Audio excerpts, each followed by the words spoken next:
For my process improvement project, I chose to tackle patient satisfaction scores at Beth Israel Deaconess Medical Center. Beth Israel Deaconess Medical Center is one of the nation's preeminent academic medical centers in the world. It consistently ranks best hospital by U.S. News and Reports in multiple specialties. It is also the official hospital of the Boston Red Sox and an academic teaching hospital for Harvard Medical School. Beth Israel Deaconess Medical Center is committed to providing their patients with the best care possible. Although Beth Israel Deaconess Medical Center consistently ranks as one of the best hospitals in the world, their patient satisfaction scores do not reflect this. The hospital consistently ranks below the nation average when it comes to responsiveness to call lights.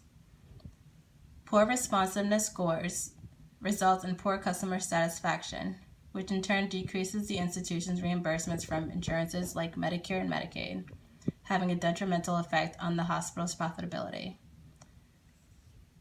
A graph of the institution's responsiveness scores can be found to the right. As you can see, Beth Israel is highlighted in blue, and the national average is highlighted in red. Stakeholders include pharmaceutical companies, creditors, insurance companies, investors, executives, directors, patients, the government, shareholders, employees, suppliers, local communities, and partner hospitals. In order to improve our responsiveness times to patient call lights, I propose that we institute hourly rounding, which consists of visiting the patient every hour and asking them about their pain, if they need anything such as their possessions, if they want to be repositioned, if they would like to go to the bathroom. It would be beneficial if nurses and patient care technicians, or PCTs, determine which hours to round on. For instance, the nurses can round on even hours and PCTs on odd hours to ensure that everyone knows which hours to round on their patients and that we can hold them accountable. In addition to rounding on patients, we would inform patients that a staff member will be able to see them within the next hour. This will help minimize the amount of times patients press the call light asking for help if they know that someone will be in within the hour. We also propose that an advanced call light system that includes a timer to track elapsed time between an initial patient call and the time that it is responded to will help determine or identify our inefficiencies. In addition to the advanced call light system, it would include a paging system that would notify staff members of when a patient calls for help, the nature of their call, and would be able to assign the task to either the nurse or the PCT. In addition, we propose that offering drinks and passing out linen at the beginning of the shift will help minimize calls that consist of patients asking for a drink of water or patients asking for towels or linens to get washed up. By doing these, we would improve shared responsibility among staff members, minimize the amount of time patients are actually calling, and we would be able to delegate our task efficiently and effectively. The timeline for this proposal would last about 8 to 12 months. In the first 2 months, we would gather data on the average call light wait times, identify high call light times, such as peak hours.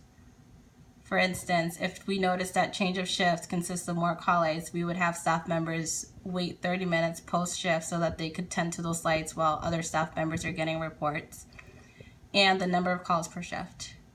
In months 3 to 4, we would identify trends in call lights and their times, install the new call light systems, and educate staff on how to utilize these systems.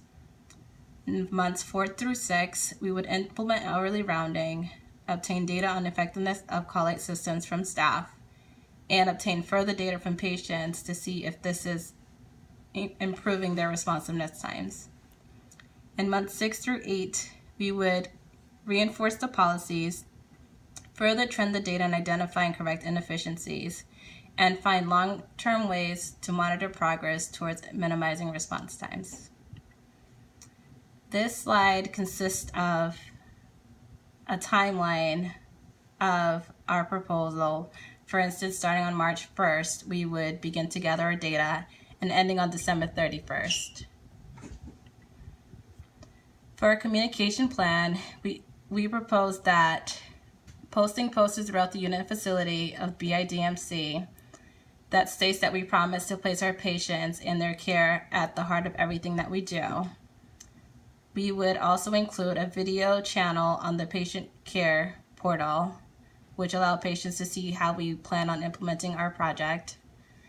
We would hold staff meetings to ensure that everyone is aware of what is expected of them and our timelines and deadlines. We would also obtain anonymous online surveys and questionnaires from staff, provide educational flyers and welcome handbook packets for patients, mail out patient surveys, provide in-services for staff, and create a council that would consist of various stakeholders that would be holding monthly meetings to basically review all of our findings. For evaluation, we would implement a time series model that will help assess the process before, during, and after its implementation, collect data over regular time intervals, which would provide us with valuable insight on how we are progressing towards the institution's goals. We will also provide peer evaluations and annual reviews of staff members. And one of the questions would be, how does this particular staff member respond to call aids? Management would perform random audits of call aid data trends. Patients would also continue to review with mailed out questionnaires. And management would hold quarterly meetings with key stakeholders to compare individual units' progress relative to the institutional goals. Thank you.